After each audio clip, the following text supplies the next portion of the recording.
sidee bay noqon lahayd shucuurtaada haddii mushahar ahaan lagu siiyo $1 milyan si aad u qabato shaqo aan lahayn wax maamule ah saacad kasta aad seexan karto aragtida baddana aad ku raaxaysanayso kana kulumaysanaysid xilliga doontid laakiin ka hor intaanan aqbalin shaqadan bal iga daawo fiidiyogan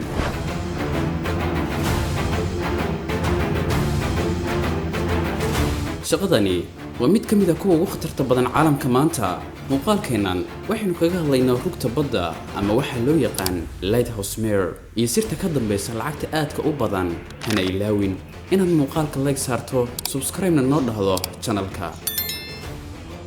haddaba shaqada aan ka hadlayno waa ilaalinta lighthouse mare sawirkan aad aragtaan ma aha mid laga soo minguuriyay filimada Hollywood-ka waa xaqiiqo waa ilaaliyihii munaaradda oo ay ku hareeraysan yihiin hirar dheerarkoodu gaarayo dhowr iyo 10 mitir laakiin maxaa keenay in munaarado khatar ah laga dhiso meel sidaan u fog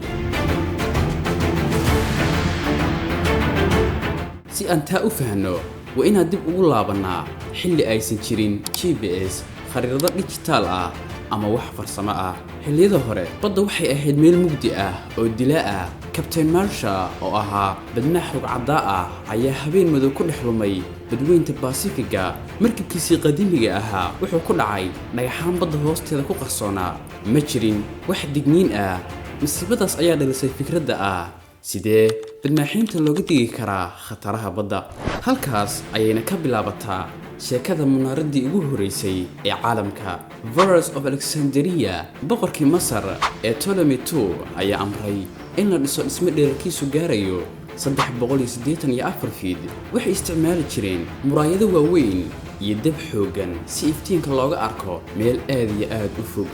sanado kadib waxaa yimid fiisigistihii reer Faransa Augustin Gilles Fresnel asaga ayaa ikhtiraacay lenska lagu magacaabo Fresnel lens kaas oo iftiinka yar ka dhigi kara mid aad u xoogan waana sababta ilaa maanta lighthousesku ay u yihiin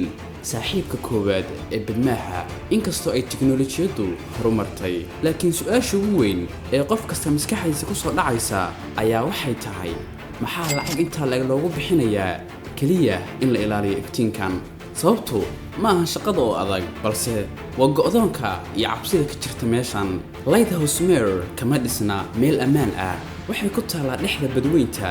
meel ay isku dhuftaan mawjadaha Atlantiga halkan ma jiro cid ku soo gurman karta haddii ay dabeel aad u xoogan dhacaan sawirkan aad aragtaan kaasoo caan noqday sanadii 1989kii ninkan taagan ma aha mid nacow u soo baxay ee waa nin garowsaday in munaaradii uu ku jiray ay gariirayso uuna dareemayo in dhimashada soo dhowdahay alla gariin nolol haya subxaanahu wa ta'ala sidoo kale dawladuhu waxay diyaar u yihiin inay bixiyaan lacag kor u dhaafaysa $1 milyan